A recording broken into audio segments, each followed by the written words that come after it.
அன்பிற்குரிய சகோதரர்களே, கடந்த சில நாட்களுக்கு முன்னால் ஒரு அரசியல் கட்சி தலைவருடைய கொலை சம்பந்தமாக அதில் சம்பந்தப்பட்டவர்கள் என்று சிலரை காவல்துறை கைது செய்கிறது.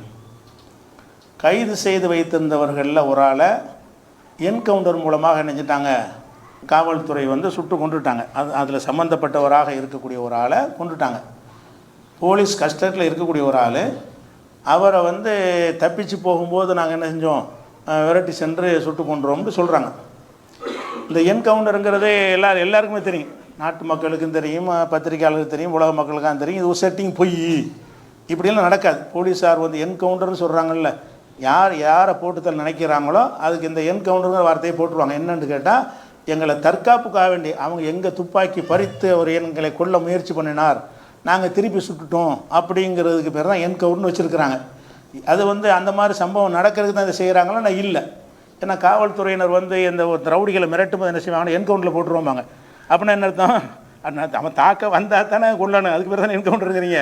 முன்னாடியே சொல்லுவாங்க உனக்கு என்கவுண்டரில் போட்டுருவேன் அப்படின்னா என்ன அர்த்தம், நான் நினச்சேன்னு சொன்னால் யாரை வேண்டாலும் நான் போட்டு தள்ளிடுவேங்கிற அர்த்தம் தான் இது. அப்போ இந்த மாதிரி அந்த ரவுடின்னு சொல்லப்படக்கூடிய ஒரு ஆளை என்கவுண்டரில் கொள்கிறாங்க.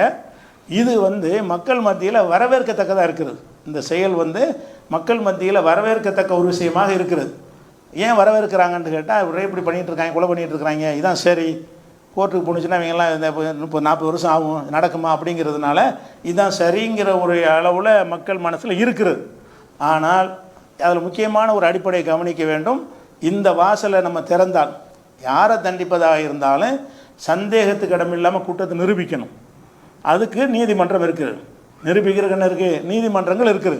இவன் தான் செஞ்சான் என்று சொன்னால் அதுக்குரிய ஆதாரத்தை நீதிமன்றத்தில் வச்சு நிரூபித்து அந்த சாட்சி இவன் தரப்பு வாதங்களையும் கேட்டு இவன் தான் குற்றவாளி என்று அதுக்குரிய ஆதாரங்களோட, சாட்சிகளோட, சான்றுகளோட, ஆவணங்களோட முடிவு செஞ்சுட்டு நீதிமன்றம் தான் இவனை கொல்லு, தூக்கில் போடு என்று சொல்லணுமே தவிர போலீஸாருக்கு அந்த அதிகாரம் இருக்கக்கூடாது ஒரு நாட்டில். இந்த விஷயத்தில் அந்த சிசிடிவி கேமராவில் தான் இருக்கிறாங்கிறத பார்த்து உங்களுக்கு அது சரி மாறி பட்டாலும் நாளைக்கு உங்களை பிடிச்சி செஞ்சால் என்ன செய்வீங்க? யாரையும் செய்ய. இந்த அதிகாரம் போலீஸ் கையில் என்கவுண்டருங்கிற ஒரு விஷயம் இருக்கும் என்று சொன்னால் அப்படியும் பல இடம் நடந்திருக்கிற, அப்படியும் நடத்துகிற 2000 பேருக்கு 3000 பேருக்கு மேலே ஊபியில் என்கவுண்டரில் முஸ்லீமாக போட்டு தள்ளியிருக்கிறாங்க. அப்போ இந்த என்கவுண்டருங்கிற அந்த போலீஸுக்கு அந்த அதிகாரம் இருப்பது எந்த ஒரு ஜனநாயக நாட்டிலும் இருக்கக்கூடாது. நீங்கள் 1000 நியாயங்களை சொன்னாலும் சரி, இவன் தான் இந்த சிசிடிவி கேமராவில் இவன் தான் கொள்வது தெரியுதுல்ல, அது உங்களுக்கு போலீஸுக்கு அந்த அதிகாரம் இருக்கா? சட்டத்தில், அரசியல் சாசனத்தில் கைது பண்ணுற அதிகாரம் தானே இருக்கிறது. அதை முறையாக வழக்கை தொகுத்து குற்றப்பத்திரிக்கை தாக்கல் பண்ணி நீதிமன்றத்தில் கொண்டு நிறுத்தி அவனை குற்றவாளி நிரூபித்து தண்டனை வாங்கி கொடுக்கறதுக்கு தானே போலீஸ் இருக்கிறது.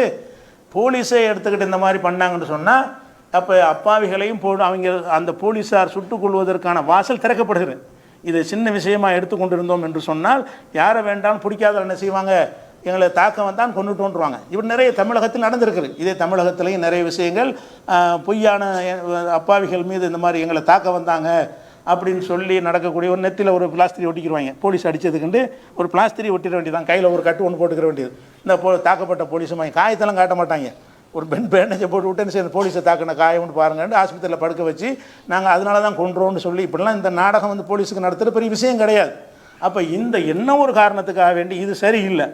ஆனாலும் மக்கள் ஆதரிக்கிறாங்க.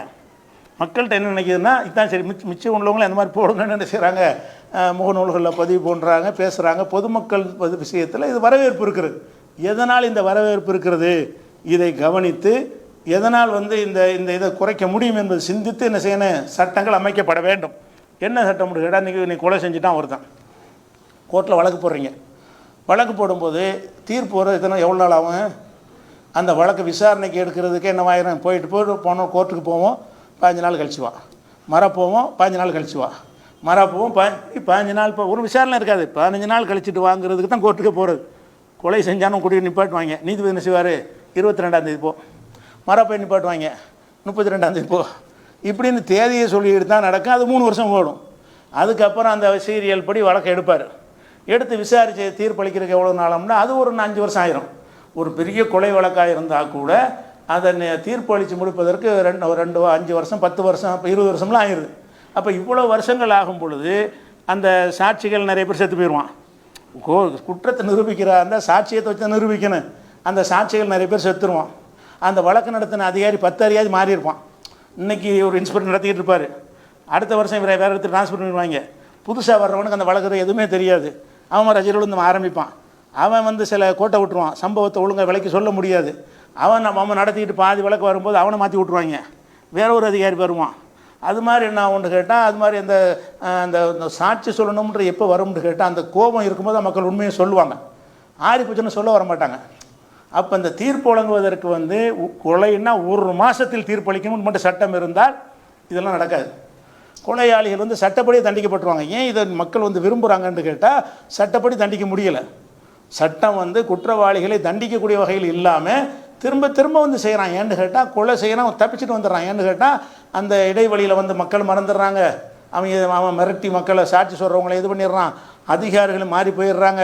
காலம் கடந்தவன் நீதிபதியே மாறிடுவான். சமயத்தில் வழக்கு நடந்துக்கிட்டு இருக்கும்போது ஒருத்தர் விசாரிச்சு ஒரு நீதிபதி அவரை மாற்றி விட்ருவாங்க, வேறு நீதிபதி வருவார். அவருக்கு அந்த வழக்குடைய தூரும் தெரியாது, தலைப்பும் தெரியாது, ஃப்ரெஷ்ஷாக அவர் ஆரம்பிப்பார். இப்படி இருந்தால் இப்படி குற்றவாளி தண்டிக்கப்படுவான். அப்போ குற்றவாளிகள் தண்டிக்கப்படாமல் போகிறதுனால தான் இப்படியாவது தண்டிக்கணும்னு மக்கள் விரும்புகிறாங்க. இந்த என்கவுண்டரே இப்போ தொலையிட்டேன், ஏன்னா கோர்ட்டில் தண்டிக்க போகிறாங்க அப்படி நினைக்கிறான். அப்போ இது தீரணுமாக இருந்தால் பெரிய குற்றங்களுக்காது, மற்ற சின்ன சின்ன விஷயங்களை 25 வருஷம் எடுத்துகிட்டு போங்க, பெரிய குற்றங்கள் இருக்கா இல்லையா, கொலை கொள்ளை மாதிரி கற்பழிப்பு மாதிரி விஷயங்கள், இந்த மாதிரி விஷயங்களை விசாரிப்பதற்கு காலக்கெடு நிர்ணயிக்கணும். எடுத்தால் இன்னையிலேருந்து விசாரணை ஆரம்பிச்சிடணும், ஒரே மாதத்தில் தீர்ப்பளிக்கணும். சைனாவிலலாம் அந்த சட்டம் இருக்கிறது. சைனா போன்ற நாடுகளில் எல்லாம் குற்றங்களை தீர்ப்பளிப்பதற்கு காலக்கெடு வச்சுருப்பாங்க. 1 மாதத்துக்குள்ளே அந்த வழக்கு என்ன செய்யணும், 45 நாளில் முடிக்கணும்னு சொல்லி இருந்தால், அந்த 45 நாட்களுக்குள்ளேயே என்ன செய்யலாம், கரெக்டாக சாட்சி சொல்கிறோம், கரெக்டாக வருவான், அதே அதிகாரி இருப்பார், அதே நீதிபதி இருப்பார், அதே நீதிமன்றத்தில் வழக்கு நடக்கும், வரிசையாக டெய்லி நடந்து கொண்டே இருக்கும். அதுலேயும் 25 வருஷத்துக்கு முன்னாடி நடந்த ஒரு விஷயத்தை நான் பார்த்துருப்பேன். என்னை சாட்சியாக கூப்பிடுவாங்க, அன்னைக்கு பார்த்த மாதிரி நான் சொல்லுவேண்ணா, அப்போ நான் கரெக்டாக நான் சொல்லிடுவேன். கொலை நடந்தவுடனே என்னை இப்படி கேட்டால் விஷயத்தை சொல்லிடுவேன். அடுத்து 25 வருஷம் கேட்பாங்க, அவன் பச்சை சட்டை போட்டானா வெள்ளை சட்டை போட்டானாமாங்க, நமக்கு யாபகம் இருக்காது, வராது. 25 வருஷத்துக்கு முந்தைய சாட்சிக்கு போய் நிப்பாட்டுறாங்க. எப்போ நிப்பாட்டுறான், அந்த சம்பவத்தை பார்த்து 25 ஆண்டுகள் ஓடிடுச்சு. அவன் திடகாத்திரமாக இருக்கும்போது பார்த்துருப்பான், இப்போ தளர்ந்து போய் வயசாகி போய் அவனே கிழவனாக போயிருப்பான். அவனை கொண்டே நிப்பாட்டி கேட்டால் என்ன உன்னோட கொண்டு சொல்லுவான், குற்றவாளி தப்பிச்சிருவான். அப்போ நீங்கள் வழக்கு விசாரிப்பதற்கு தீர்ப்பளிப்பதற்கு நீங்கள் அநியாயமாக வருடக்கணக்கில் எடுக்கிற விஷயம் மட்டும் இல்லை என்று சொன்னால், இந்த என்கவுண்டர் இல்லாமலே என்ன செய்யலாம், குற்றவாளிகளை தண்டிக்கலாம். இந்த என்கவுண்டர் ஆதரிக்கிறதுக்கு என்ன காரணம்னு கேட்டால், குற்றவாளிகள் தண்டிக்கப்படாமல் போகிறாங்கன்றது காரணம், அது உண்மைதான். அது வருவதாக இருந்தால் என்ன செய்யணும்னு கேட்டால், காலக்கெடு போட்டு என்ன செய்யணும், சட்டங்கள் திருத்தப்பட வேண்டும். எந்த ஒரு கொலை வழக்காக இருந்தாலும் 45 நாள் 30 ஏதோ ஒரு கணக்கு, ஒரு லிமிட் வச்சுட்டிங்கன்னு சொன்னால் எல்லா குற்றவாளியும் தண்டிக்கப்பட்டுருவோம். தண்டிக்கப்பட்டான்னு சொன்னால் மரம் நடக்காது, ரவுடிகள் பயப்படுவாங்க, தப்பி செய்கிறதுனால திரும்ப திரும்ப செய்கிறான் என்பதை ஒரு ஆலோசனையாக சொல்லி முடிக்கிறோம். அஸ்ஸலாமு அலைக்கும்.